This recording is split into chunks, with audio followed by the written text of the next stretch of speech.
پنجاب ہو، سندھ ہو، بلوچستان ہو، سرحد ہو، ہر جگہ بہن کو، بہت کم لوگ ہیں جو بہنوں کو باپ کی وراثت میں سے پورا حصہ دیتے ہیں، ورنہ بھائی کھا پی جاتے ہیں۔ ہمارے ہاں تو ذمہ دار جیلی انگوٹھے لگا کے زمین پہ قابض ہو کے بیٹھ جاتا، دینا ہی سوال ہی نہیں پیدا ہوتا۔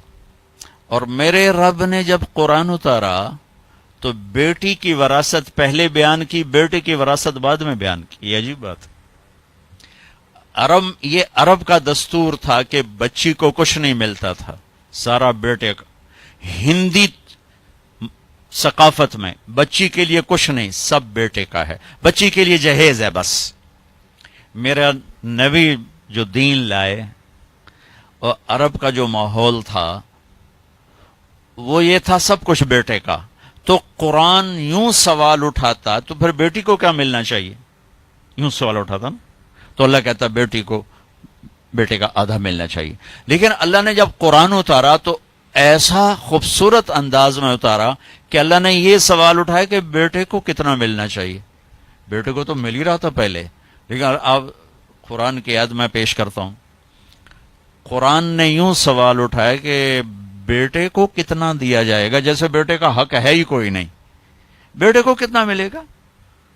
تو اللہ نے کہا للذکر مثل حظ الانثیین، جتنا ہم نے دو بیٹیوں کا حق رکھا ہے اتنا ایک بیٹے کو دے دیا جائے۔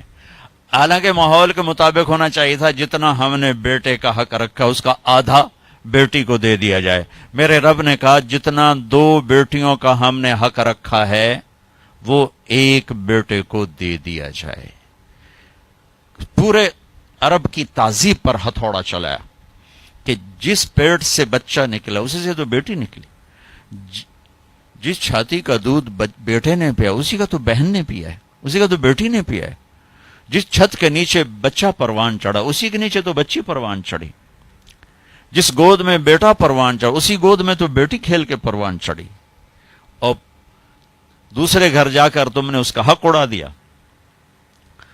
چور چوری کرے تو پکڑ کے تھانے دیتے ہو، یہ جو سارے بھائی چور بیٹھے ہیں ان کو پکڑ کے تھانے کیوں نہیں دیتے ہو؟ جنہوں نے اللہ کی شریعت کو یوں مذاق اڑا کے رکھ دیا۔